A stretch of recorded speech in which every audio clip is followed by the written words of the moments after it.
guys, I'm Joe, and today I'm here to do a very special video, something that I've actually been planning for about a month or so. It's mostly due to the fact that we've got a new incarnation of Spider-Man coming out pretty soon, in Captain America Civil War, in this new up-and-coming actor, Tom Holland. Now, for those of you who haven't been following me for a while, I was really excited when they announced that Spider-Man was going to be showing up in the Marvel Cinematic Universe. I was beyond excited, and I had the biggest geek out that I've ever had to date. Even a little more so than seeing Han Solo and Chewie show up in the Star Wars trailer. And since I've been hearing a lot about his portrayal, that he steals the show in Civil War, it actually has made me decide to do a video on a certain actor who's played Spider-Man before, that I still believe is the definitive live-action Peter Parker Spider-Man. And his name is Tobey Maguire. Now, let me just preface what I'm about to say here. If you don't like Tobey Maguire as Spider-Man or as an actor, but as a person, okay, fine. If you prefer Andrew Garfield over Tobey Maguire, it's more than fine by me. I am well aware that there's a lot of people out there, a lot of Spider-Man fans particularly, that prefer Andrew Garfield over Tobey Maguire. And they have had to deal with their share of hatred from other people because of that. But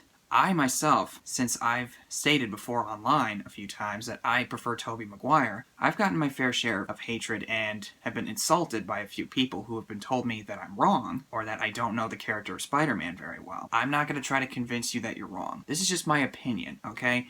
Don't take this as me trying to brainwash you. Today I'm going to give you the reasons why I personally think that Tobey is the definitive Spider-Man. As for right now, I'm gonna hold off judgment on Tom Holland until I see him in Civil War. But first, let's give you a little bit of history with the character of Spider-Man. I wasn't really that big into superheroes before the 2002 movie. My first memory of Spider-Man that I can remember personally was seeing a snippet of the 90s show when Spider-Man goes up against Venom, and Venom rips off his mask and throws it out into the crowd below that's watching, and some random pedestrian catches it and puts it on and just runs off with the mask. Yeah, a little weird, right? But I just wrote it off as some stupid superhero cartoon at the time. And then in the movie, One Fine Day, with Michelle Pfeiffer's kid going to this daycare center, there's this one kid that bullies him. He's wearing a Spider-Man costume. So when I saw the trailer for the first Spider-Man movie, the teaser trailer, as you probably know, with the World Trade Center in there, with the helicopter flying between the buildings and getting stuck on the web, I remember thinking at the time, what the heck's going on here? What kind of movie is this? And it zooms out, and you see the web in between the World Trade Center, and I went, what the heck? And then it zooms out of Spider-Man's eyepiece, and it's Spider-Man, and I just went, whoa! Spider-Man. Then as we got closer and closer to the release date of the first Spider-Man movie, I started to see more advertisements for it on TV, like, you do too much, you're not Superman, you know. And I think it was the month of the movie's release. During a field trip, there was this girl in my class who had one of those portable DVD players. She was playing a bootleg copy of Spider-Man.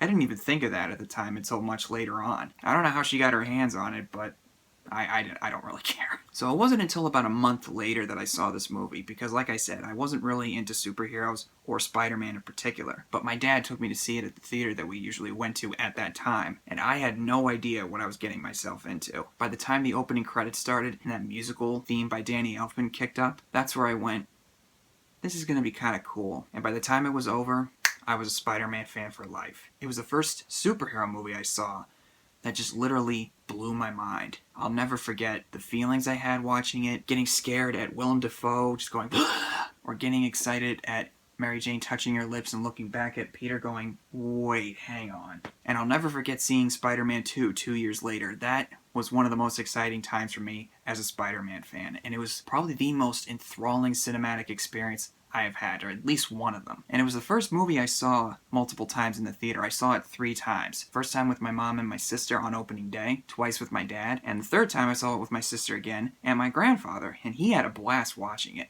And of course I saw the third one about 3 years later, and I was really excited for that, and I was a little disappointed. It was my Phantom Menace for a while, but then Man of Steel came along and I went, oh, okay.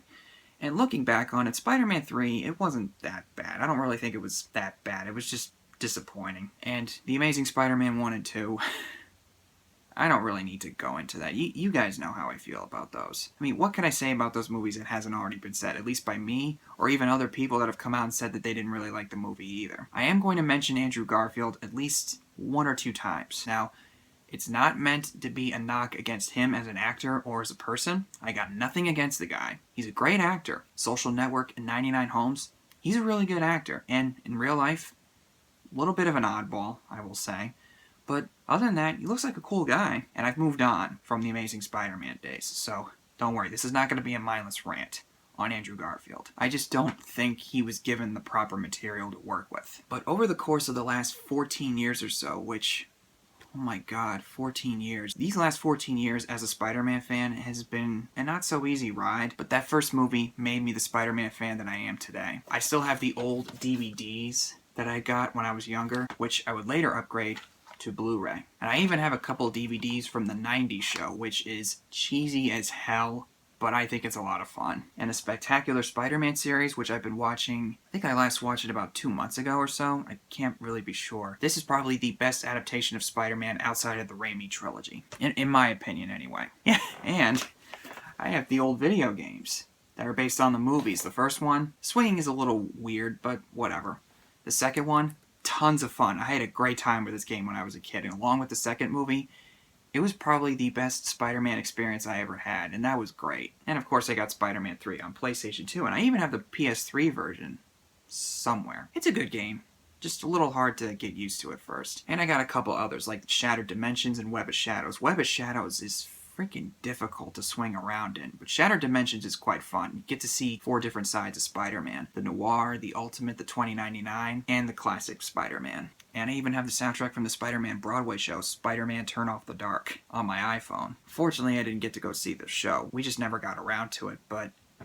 oh man, I wanted to see that so bad. But since you guys know how big a fan I am of Spider-Man, let's talk about Mr. Tobey Maguire. Now, forget about what you think of him as a person. Whatever stuff has come out about him with this poker lady or whatever, I don't know if it's true or not, and neither do you. Put all that aside, and I will address the Emo Peter Scenes at some point. But let's talk about Tobey Maguire. It really all goes back to Sam Raimi's Spider-Man trilogy. Now that series has stayed in my imagination for a long time. Not only did it make me appreciate Sam Raimi as a filmmaker, even though I haven't really seen the Evil Dead trilogy, I think he's a really, really excellent filmmaker with a really unique style. But also, like I said before, it also got me into the character of Spider-Man, and to the idea of superheroes in general, like Batman, Captain America, Iron Man, the X-Men, and even Daredevil as well. That's the Netflix series Daredevil, not the Affleck Daredevil. But probably the biggest thing for me was that it made me a fan of the lead actor who played him in the original 3 movies, Tobey Maguire. And despite having seen Andrew Garfield's portrayal of the character, I still believe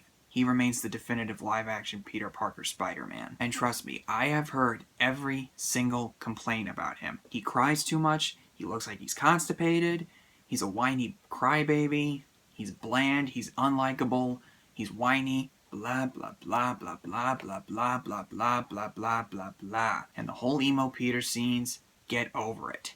And while you may disagree with me, and try to use those points to argue why he doesn't work as Spider-Man, you trying to tell me that I'm wrong is not going to change my mind. If that's your intention, please go away. But for those of you who are mature and can keep an open mind, stick around. And as I said earlier, if you like Andrew Garfield's portrayal, it's completely fine by me. I'm not trying to tell you that you're wrong. To save myself from going on a tirade, I'm not really going to go into his portrayal. Because, really, what else can I add to the table that hasn't already been said? And if you really want to know how I feel, go watch Sam's channel's video on Tobey Maguire and Andrew Garfield. In fact, in regards to Tobey Maguire, Sam said everything that has to be said, and a whole bunch of other things that I think a lot of Spider-Man fans don't really seem to get about the character. But enough of that. Let's get into my thoughts on Tobey Maguire's interpretation, starting with Peter Parker. Peter Parker in the early comics of the Amazing Spider-Man series was introduced as a school nerd with no friends, bullied by Flash Thompson, and tried to get the attention of girls like Liz Allen, but to no avail. He also lives with his Aunt May and Uncle Ben, who have raised him since he was a young boy, and have instilled good values into him, which plays a very huge role in him being a kind-hearted individual at his core, despite being stomped all over by nearly everyone else in the world. Then when he gets bitten by the spider, and discovers his newfound abilities, he's not only astounded, but becomes very confident in himself, which is something he was really lacking in his social skills, and decides to use his powers to make lots of money by entering a wrestling contest that he sees an advertisement for. He wins the contest, and becomes a local celebrity by appearing on a television show in his classic Spider-Man costume, but later on, when he's backstage, and a thief runs right by him, he's grown too full of himself that he decides that it's not his problem to worry about, and he lets him go. Some days later, Peter comes home and learns from a policeman at his house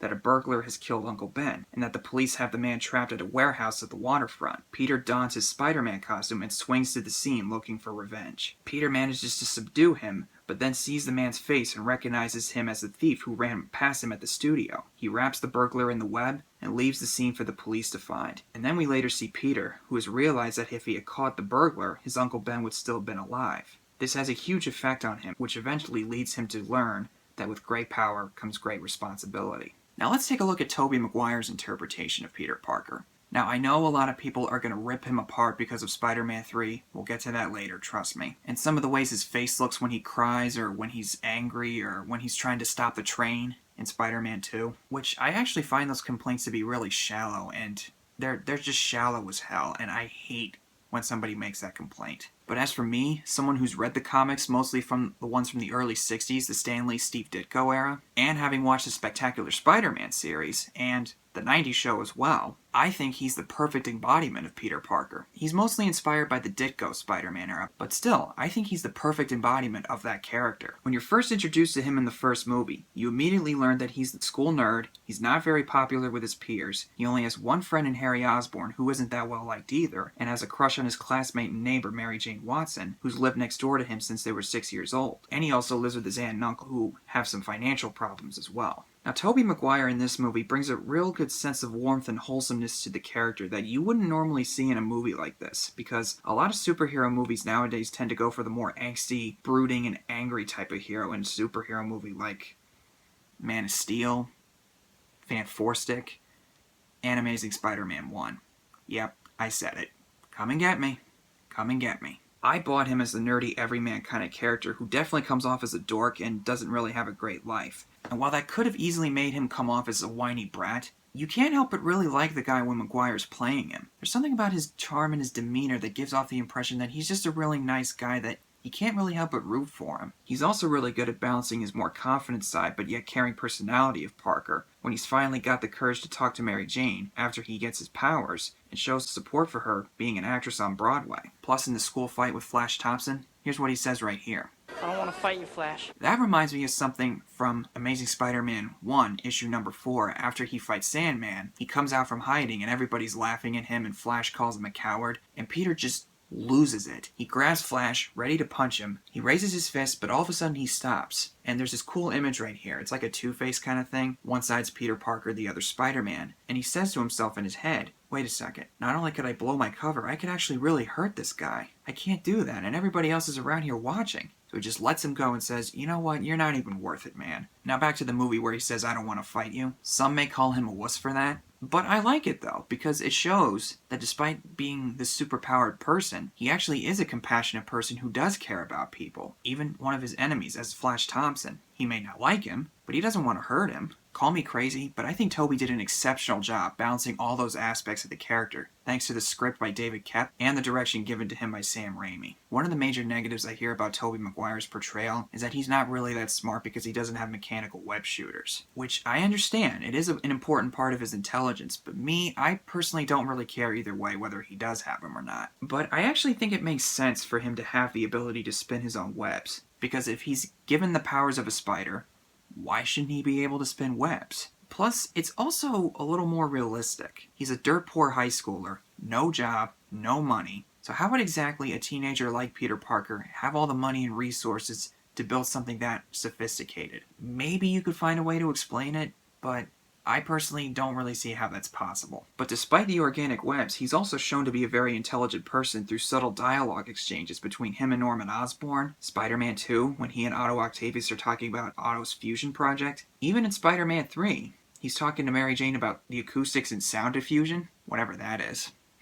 And I think his overall transition, while yes, it does play out differently from the original comic, is handled very well, and it feels very believable as well, since we see him going through the similar beats as it happens in the original, with the thief and him discovering that he was indirectly responsible for his uncle's death. And just a little note here, I don't count Sandman killing Uncle Ben in Spider-Man 3, because it completely devalues the whole impact. Now, since I mentioned his transition, One thing I've always appreciated about the original trilogy is that we see the effect of Uncle Ben's death on Peter Parker, which is the key backbone behind the character's motivations in general. Uncle Ben tries to calmly talk to Peter about being careful of what he's able to do, giving the "with great power comes great responsibility" speech, which comes off very natural and necessary, thanks to the late Cliff Robertson. But Peter rejects him by saying, "Stop pretending to be my father." Now, yes, Peter was kind of a jerk in that scene, but let's face it, teenagers act like that sometimes, so it's really no surprise there. And he does say to Uncle Ben that he wants to figure it out on his own, which I personally understand despite him coming off as a bit of a jerk in that scene. But then later, after he catches Uncle Ben's killer, he shows a deep sense of regret for scolding Uncle Ben by saying to Aunt May, "I can't help thinking about the last thing I said to him. He tried to tell me something important, and I threw it in his face." And by the end of the film, he's accepted Uncle Ben as his father figure, when Norman tries to extend his hand to Peter as a father figure to him as well. And when Peter has the opportunity to be with Mary Jane, who's confessed her love for him at this point, because of how he made her feel like she could be herself, he turns her down by saying that he'll always be her friend. It's sad, but it's also a very noble decision on his part, because the whole situation with the Green Goblin taught him that as long as he's Spider-Man, he can't have the normal life he wants to live. And he can't bear the thought of Mary Jane or anyone else he cares about being put at risk. Now, since I brought up Uncle Ben dying, this is something that I hear constantly, and I see countless memes for it all the time, which people do that for fun, okay, that's fine. But people have complained about Tobey's face when he cries or when he's trying to stop the train in Spider-Man 2 that he looks like he has diarrhea. I cannot tell you how much that drives me insane, because nobody looks like a model when they cry. And people have accused Tobey Maguire of crying in his movies like 10 to 15 times in every single movie, but by my count, he cries twice in Spider-Man 1, once in Spider-Man 2, and 3 times in Spider-Man 3. That's when it gets a little ridiculous, but the first 2 movies, he does it at appropriate moments. Now, I could talk about how many times Andrew Garfield cried, but I'm not gonna bother. But let me ask you this. If you were that close to your uncle, who raised you since you were a little kid, and were cruel to him earlier on, would you really just be a poker-faced bore as you watched your uncle die right in front of you? And as for him crying at his graduation, that was a big day for him and something that his Uncle Ben would have attended. And also, when we see him cry and Aunt May comes in to see what's wrong, he immediately says right off the bat, "I missed him a lot today." How can you not sympathize with this character and the regret he feels? Would you just be sitting there just like, "Oh yeah, my uncle died. Oh well." Give me a break. And put yourself in his shoes trying to stop that subway train. Obviously, it's a heavy train, and you'd be using all of your strength to stop that from crashing, wouldn't you? I know I would. I've had to lift a few heavy things myself, and I could tell that my face was getting scrunched up and not really nice to look at. And I'd probably have that same look too if I were doing the same. In fact, let me show you.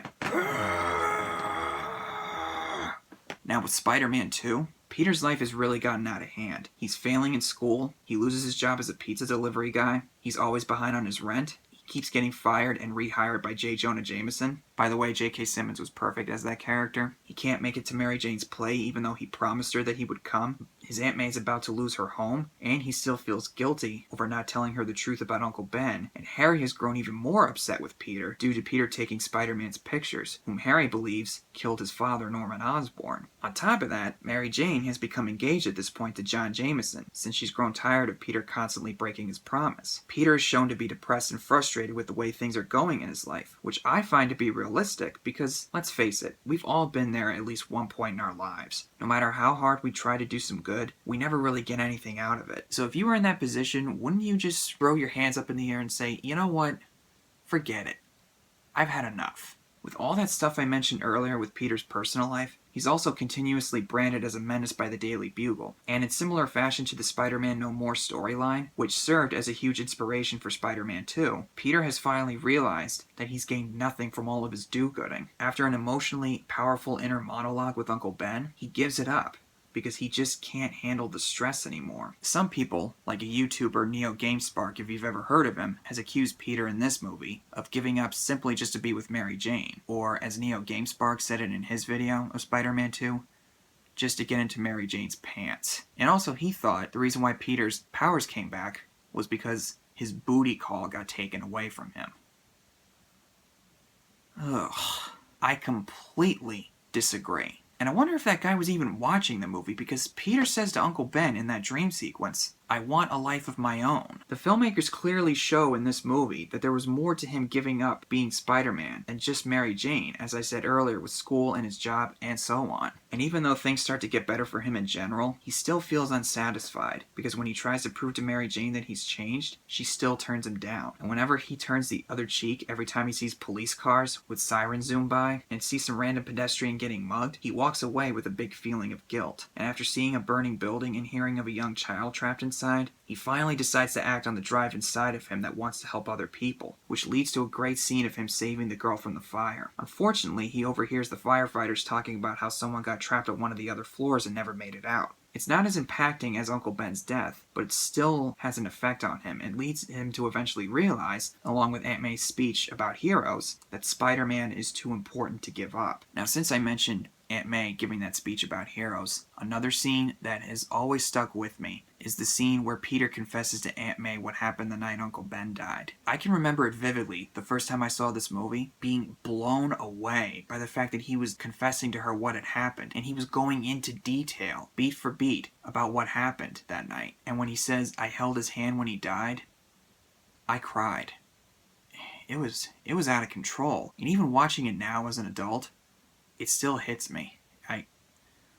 Oh man. And I've watched a lot of Tobey Maguire's movies over the years. Brothers, Cider House Rules, Pleasantville, and most recently Pawn Sacrifice, which he's excellent in. And with this movie and this scene in particular, this is probably some of the best acting that he's ever done. Even if you're not a huge fan of his portrayal, I don't really see how you could not have at least some kind of an emotional attachment to his character in that scene. And Spider-Man 2 in a nutshell is a wonderful character study of Peter Parker and how he ultimately has to accept being Spider-Man in order for him to feel happy, and is finally rewarded with having Mary Jane in the end, who is willing to go on the ride with him despite whatever dangers may lie ahead. And Tobey, I think, really nails the character in this movie. He gives a very subtle and nuanced portrayal of the character, which I think a lot of actors might be tempted to go over the top with the crying and the screaming. And also another thing, people have said that Tobey was miscast because he's not a comic book fan. Look, Christian Bale was not a comic book person growing up before he was Batman, so why should that be a problem? Plus, he did his research. He read certain comics to get into the character of Batman, as did Tobey Maguire. Sam Raimi, who's a big comic book fan, probably gave him a whole list of comics to read. So, what exactly is the problem? I personally don't care whether or not somebody's a fan, as long as they do their homework beforehand. And I don't want to put any pressure on Tom Holland. I'm still hoping that he's going to do a good job, but in my book, he's got some pretty big shoes to fill. Now, you've probably been waiting for me to talk about the Emo Peter Scenes, right? Well, here's the thing. I personally am not the kind of person who's going to throw somebody completely under the bus just for that one or two scenes alone. Unlike a lot of Spider-Man fans who seem to still have not forgiven him for that. Seriously, guys, grow a pair and move the fuck on. Excuse me. Now, is it dumb? Yeah, it is dumb. Really dumb. But you know what? I think it kind of works. Because Peter is a socially awkward kid who's never been cool in his life. Now, even though I'm not a fan of movie Bob Chipman, he did have a point when he said that that kind of thing is supposed to look awkward, because it's how someone like Peter would perceive being cool to be like. It's supposed to look awkward. It's supposed to look stupid. You want him to stop doing it. That being said, though, the jazz club scene, that's where it starts to get out of control. And I actually think that Tobey's actually really good in the scene where he's fighting with Harry in his penthouse. Oh, look at little Goblin Jr. You gonna cry? Could it have been handled better? Yes, as with the majority of Spider-Man 3. But personally, I didn't really think it was that bad as some people have made it out to be. It's just disappointing. But since we've covered my thoughts on Peter Parker, let's go into Tobey Maguire's side of Spider-Man. In the comics, Spider-Man is shown to have a sense of humor where he's constantly throwing around a ton of jokes at his enemies, to the point where they get annoyed with him. And one of the major negatives I hear about Tobey Maguire's portrayal of Spider-Man is that he wasn't quippy enough, or that he didn't make enough jokes. Or, something that drives me up the wall, he never joked at all. Which I can't really tell if people don't remember that he made jokes, or that they're just flat out lying about it, because he does make jokes throughout all three movies. Maybe not as much as some fans would have wanted. I know some fans wanted him to literally do it every 3 microseconds. Maybe we could have used just a little bit more. But I actually think they found the right balance for it. Like in the fight with Randy Savage. That's a cute outfit. Did your husband give it to you? Or when he tries to make Jonah Jameson shut up, he goes, "Hey kiddo, let mom and dad talk for a minute, will you?" Or in this scene where he saves Mary Jane. Well, Beats taking the subway. And even in Spider-Man 2, in his fight with Doc Ock, here's your change. You're getting on my nerves. I have a knack for that. And in Spider-Man 3, I guess you haven't heard.